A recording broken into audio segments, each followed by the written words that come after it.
Бүгінгі сабақтың тақырыбы тригонометрия формулалары. Бүгінгі сабақтың мақсаты тригонометриялық функциялардың қосындысы мен айырымын көбейтіндіге және көбейтіндісін қосындыға мен айырымға түрлендіру формулалары және оларды қорытып шығару қолдану. Өткен сабақта біз тригонометрия формулаларының өмірде пайдалануын айтып өткен болатынбыз. Ал сіздер білесіздер ме, ежелгі техника дамымай тұрған заманда адамдар ағаштың көлеңкесінің ұзындығына қарап, ағаштың биіктігін анықтай алған және оған осы тригонометриялық функциялардың формулаларын қолданған. Ал ендеше осы формулалармен сіздермен танысайық.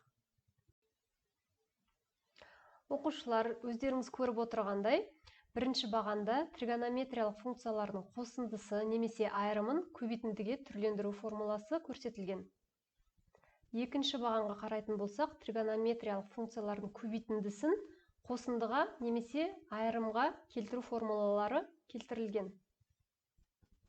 Осы формулаларды мұқият дәптерлеріңізге жазып алыңыздар. Ал енді осы формулаларға байланысты мысалдар шығарайық.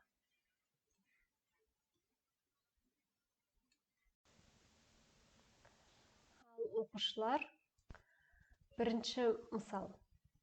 Осы мысалдағы есепті қай бағандағы формуланы пайдаланып шығарамыз?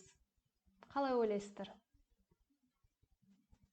Әрине дұрыс, бірінші бағандағы. Бұл жерде тригонометриялық функцияны қосындысын көбейтіндіге түрлендіруіміз қажет. Ал қанекей бірге шығарып бастайық. Формула бойынша қалай болады? 2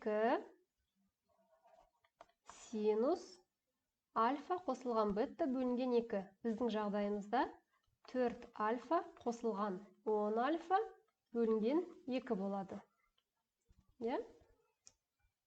Ары қарай көбейтілген косинус альфа алынған бетта бөлінген 2. Біздің жағдайымызда есебімізде 4 альфа алынған 10 альфа бөлінген 2. Ары қарай шығаратын болсақ, ал айтып отырыңыздар қосылып. Дұрыс. 2 синус 7 альфа шығады. Өте дұрыс айтасыздар. Одан кейін косинус минус 3 альфа. Тамаша. Енді косинус жұп функция болғандықтан, біз оның аргументін оң қылып ала саламыз. Сонда жауабымыз қандай болады? 2 синус 7 альфа көбейтілген косинус 3 альфа. Бәрекелді. Бірінші есебіміз шықты, яғни біз қосындыны көбейтіндіге түрлендірдік. Жарайсыздар. Ал оқушылар, екінші мысалға назар аударайық. Қалай ойлайсыздар? Бұл есепті шығару үшін қай бағандағы формуланы пайдаланамыз? Дұрыс айтасыздар. Екінші бағандағы, яғни көбейтіндіні қосындыға түрлендіруіміз қажет. Бірге онда шығарайық, сабақты бекіту үшін. Формула бойынша 2-ден 1 косинус альфа алынған бетта. Альфаның орнында бізде 45, беттаның орнында 15. Сәйкесінше қоямыз. 45 алынған 15. Ары қарай қосылған косинус альфа қосылған бетта. Яғни 45 қосылған 15. Ал ары қарай бірге есептейік. 2-ден 1 жазып қоямыз. Косинус, дұрыс айтасыздар, 30 градус болады. Және де қосылған косинус 60 градус. Бәрекелді. 2-ден 1 коэффициент жазып қоямыз. Ал балалар, косинус 30 градуста нешеге тең мәні? Дұрыс. Түбір асты 3 бөлінген 2.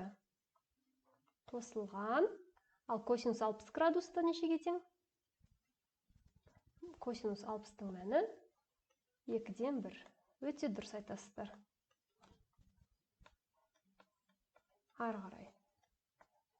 Бөлшекті бөлшекке қосуды орындайтын болсақ, дұрыс. 1 қосылған түбір асты 3 бөлінген 2. Жақшаны ашатын болсақ, ықшамдап. Дұрыс айтасыздар. 1 қосылған түбір асты 3 бөлінген 4. Осы біздің жауабымыз. Ал құрметті оқушылар, бүгінгі сабақ барысында біз тригонометриялық функцияларды қосындыны көбейтіндіге және көбейтіндіні қосындыға түрлендіру формулаларымен таныстық. Бірінші мысалда тригонометриялық функциялардың қосындысын көбейтіндіге түрлендірдік. Екінші мысалда тригонометриялық функциялардың көбейтіндісін қосындыға түрлендірдік. Ал енді сіздерге үй тапсырмасын берейін.